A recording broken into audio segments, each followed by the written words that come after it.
In this module, we're now going to focus on deploying our virtual machine in Azure with Terraform.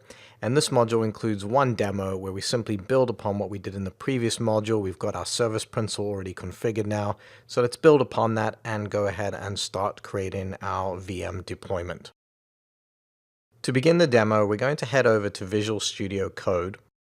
And the first thing we need to be aware of is what we've done is I've copied all of the files, the main TF file, the Terraform vars file, and the variables.tf file as well, into my new folder, which I've called Module 6 here. So if you are following this from GitHub and downloading the code, just note that change. If you're trying to follow this through the demo, you'll need to copy those files into a new folder. And what I'm going to do is just rename our resource group to begin with to Demo 6, because we're in Module 6 now, and continue on from there. Now, what I want to do is obviously in my main TF file, all I've really got still is this resource group that I'm provisioning, but I want to add a virtual machine now. And the best way to get the code for this is to head over to the Terraform website. On the Terraform website, if you scroll up to the top and select Documents or Docs, and go ahead and select your provider. So again, we'll choose Azure here. Select Azure. Scroll down and choose the service that you're trying to deploy in Azure. So in our case, it's a virtual machine. So if we keep going down, we'll see a whole bunch of resources. Virtual machine comes under compute resources. So let's select this, and you can see it's Azure RM _ virtual _ machine, and this is for managing a virtual machine. If we scroll down further now, we can see there's example usage already available for us. And we can copy this across. This is a good place to start. So we'll grab this file, copy that into Visual Studio, and simply place it directly beneath the code we already had. Now if we scroll back to the top, we're going to walk through this code and make a few amendments. So we'll leave our resource group that we have at the top. Remember, it's resource _ GP. That's the name in Terraform that we've got this object called right now. And we're going to need to refer to it. That's why I call that out. In fact, if you go ahead now and just copy it to your clipboard, because you will need that name. And if we scroll down, you can see there's a variable created first of all for us. This is a prefix variable. In this case, when we're doing things like server naming. So in my case, I'm going to change this to SL for Skylines, and so it's going to, when we name a number of our resources, use that prefix, and you'll see that in a second. First thing we see is a resource group, but we don't need this because we've already got one that we have up top. Again, we've got ours in East US, name Skylines Demo 6, so we don't really need this particular resource, so we can get rid of that one there. Scrolling further down now, we can see it's going to build out our network for us first of all. So our virtual network, Azure RM _ virtual _ network. This network's going to be called main. That's fine. We're okay with that name for the object in Terraform. And then we've got the name that it's actually going to be called in Azure. So in this case, because we've got that prefix set to SL, and in the name for our network, if we look at this in more detail, we open a quote, $ open curly brace var, that's calling the variable, and we're calling specifically the variable called prefix above. We select this, Visual Studio Code will actually highlight both of those for you. And then it's going to append SL, which is our default for the prefix, with the dash network here, and that's how we get our name. It's then going to create the network with the address space of a /16, and the other key thing here is the location. If you see, it's going to use the location of the resource group. Now, the name that they gave the resource group in the template is main, and in our case, we want to paste in resource _ GP, because that is the name of our resource group that we had declared previously. So now if I select this one, and if I scroll up a little bit, we should see that highlighted at the top as well, because we're referring to that resource group. Now, that's going to put the object in the resource group, but you can see again, it's also going to get the location of that resource group as well. So it's going to place that network in the same region that our resource group is created. Remember, we don't have to do that. A resource group, even though it's in a region, it's just for metadata that it's actually got a region there. But in this case, we can actually use that metadata and say, okay, well, we actually want to place all the objects in there in that same location by referring to the location property of the resource group. Scrolling further down, some other things, if you're familiar with Azure, you create the network, then you create the subnet on top of that. So same principle here. It's got a name for it, which is just going to be internal. It's fine. We'll leave that for the purposes of this demo. But we do, again, need to change these resource group names over there so that they match our resource group itself. And there's our address. Scrolling down, we now create our network interface. If you recall, in Azure, the network interface in ARM is separate from the virtual machine. So we need to create that interface, which is going to be associated with our virtual machine. Everything's fine here again. You can see we use the prefix variable, so the NIC card will be called SL-NIC. And then again, location, we will just change those to our resource group. We've got our IP configuration, that's fine. We just have a dynamic IP address there. And now we get into actually creating our virtual machine. And we've got a resource, which is Azure RM _ virtual _ machine. The name of it in our Terraform file is main. And the name of the VM is going to be SL-VM, again, because of our prefix.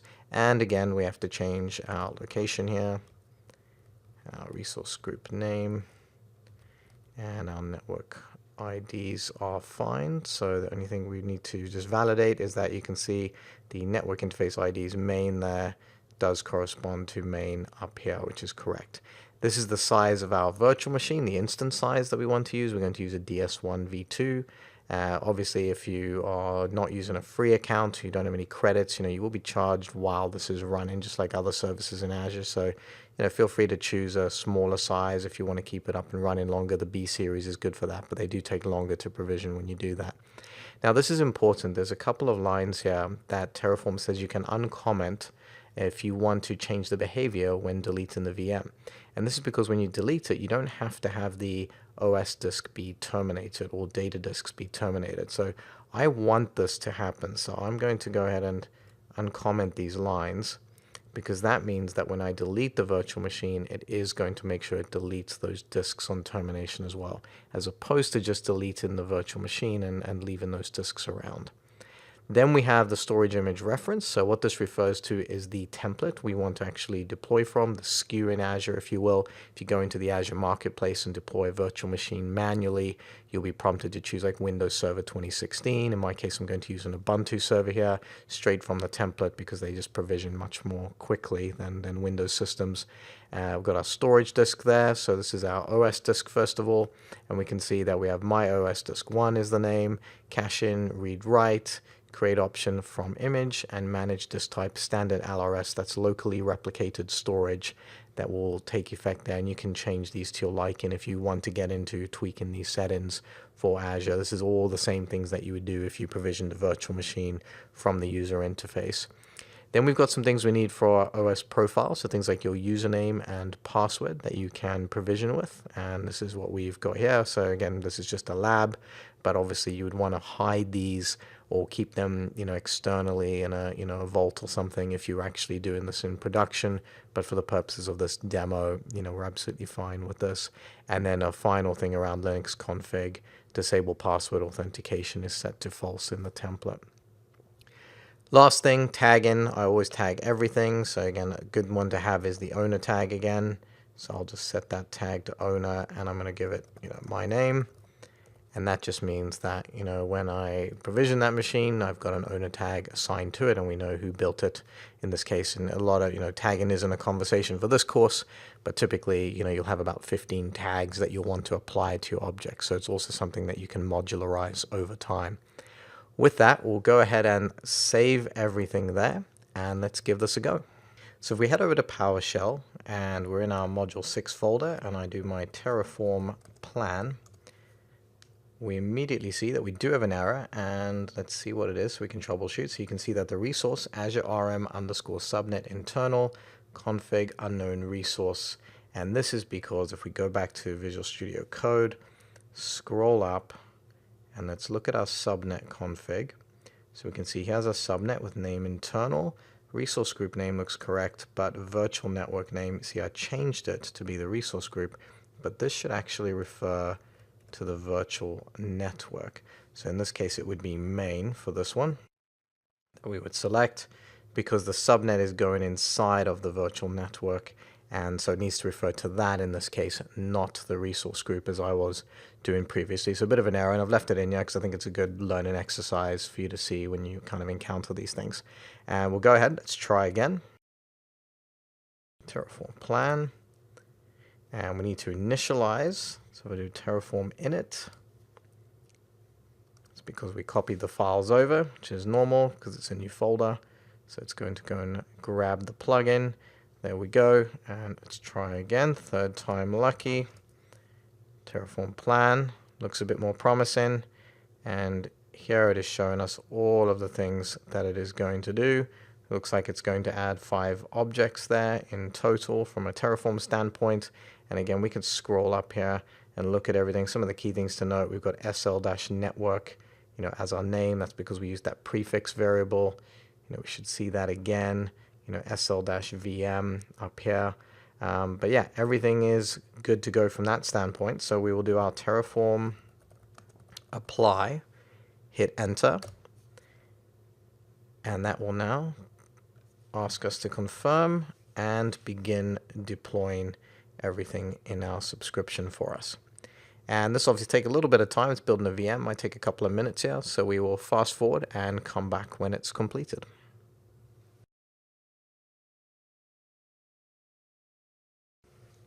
Okay, and with that completed, let's check everything is successful in the Azure portal. First things first, let's refresh our resource groups, and we can see we have Skyline's Demo 6 there. If we open that up, and we can see we have our network interface, our VM, our OS disk. If we go into that network, we should see our subnet inside there. And that is there, that's our new subnet. And finally, if we go back to the resource group, we should see that owner tag that was applied as well. And with that, that concludes this demonstration, and that shows you how to get a single VM deployed in Azure with Terraform.